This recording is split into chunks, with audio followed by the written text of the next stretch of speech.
Tjena Pike Knights! I det här avsnittet så tänkte jag att vi ska titta på 2 stycken multirullar från Shimano. Båda de här rullarna lämpar sig utmärkt för till exempel fiske efter abborre.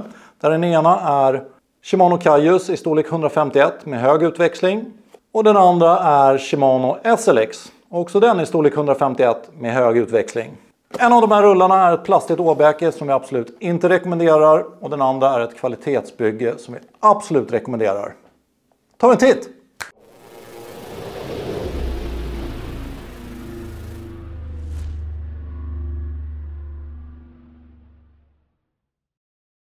Vi har testfiskat de här 2 rullarna en hel del under hösten 2024 och har haft ett jätteroligt fiske med dem. Med några toppfiskar på över 40 cm.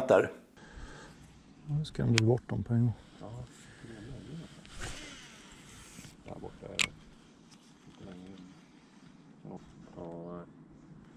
Ja, du ser.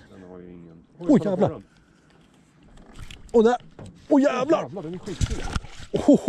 Vill du ha till hovan eller? Ja gärna. Jävlar vilken borre!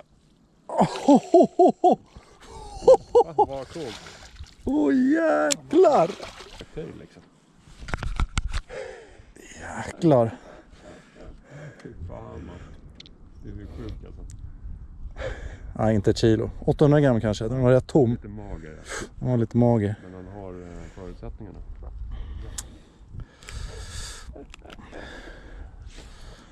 Där. Savage gear. Till en början så kan man liksom få uppfattningen om att de här 2 rullarna är väldigt snarlika. Och det är inte konstigt med tanke på att de har exakt samma utväxling, alltså 7,2. De har samma bromskapacitet på 5 kilo. De har lika många kullager och det är 3+1. Så jag antar att det är 3 kullager och något nållager. Och de tar in 72 cm lina på varje helt vevtag. Så långt så ser de här rullarna ut att vara i stort sett identiska. Det enda som på pappret liksom skiljer dem åt till en början, det är att Kaiusen väger 10 gram mindre på sina 185 gram och SLXen väger då 10 gram tyngre med sina 195 gram. Sen är ju prisbilden också väldigt snarlik, där Shimano Kaius oftast kostar och Shimano SLX oftast kostar. Och det här tycker man borde innebära att de här rullarna är minst lika bra. Men så är inte riktigt fallet. Det är när man tittar på hur de här rullarna är byggda som man hittar, om man säger, de stora skillnaderna. Om vi börjar med Shimano Kaius, då är den gjord av ett kompositmaterial som kallas för XT7. Och Shimano SLX är byggd av kallpressad aluminium och har det som kallas för en Hagane body. Vilket helt enkelt är en typ av metallteknik som Shimano använder sig av att pressa fram formar för sina rullar. Och det här gör de väldigt vridstyva, alltså det blir lite glapp och så vidare i dem och de blir väldigt slitstarka.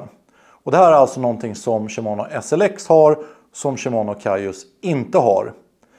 Sen är även saker som spolen bättre upphängd på Shimano SLX och spolknappen är av betydligt bättre kvalitet än den som sitter på Shimano Kaius. En sak som kan lura en till att Shimano Kaius skulle vara en bättre eller mer uppdaterad rulle är ju att den kom ut i nytt utförande här under 2024 medan SLXen kom ut 2022 tror jag. Och det här kanske får en att tro att SLXen är lite äldre, Kaiusen är lite nyare och därför borde Shimano Kaius vara en bättre rulle. Men det stämmer alltså inte. En annan viktig aspekt när det gäller just Shimano SLX det är att den faktiskt finns i fler utväxlingar än just 7,2. Shimano SLX görs även i 6,3 och 8,2, alltså en lägre utväxling och en högre utväxling än just 7,2. Jämfört med Shimano Kaius då, som bara säljs i 7,2 genom 1-utväxling här i Europa i alla fall. De här skillnaderna i byggkvalitet gör att det i alla fall enligt oss är helt vansinnigt att Shimano Kaius kostar lika mycket som en Shimano SLX. Här tycker vi helt klart att Shimano Kaius ska vara en lågbudget instegsrulle för de som vill testa på spinnfisket efter abborre och ligga mer mot 400-500 kronor och inte ligga i exakt samma prisklass som en betydligt bättre rulle som är Shimano SLX då. Så är det så att du är ute efter en billig men fortfarande väldigt bra multirulle när det gäller fisket efter abborre. Då tycker vi definitivt att du ska ta en titt på Shimanos SLX. Och undvika Shimano Kaius om den inte kostar 500 spänn. Som alltid, ta hand om er, ta hand om fisken. Tänk efter vad ni köper för någonting. Ses vi, hoppas jag. Tja!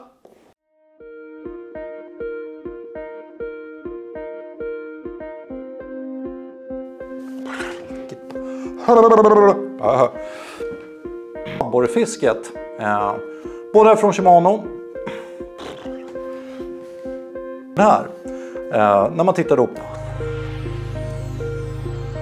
Bra.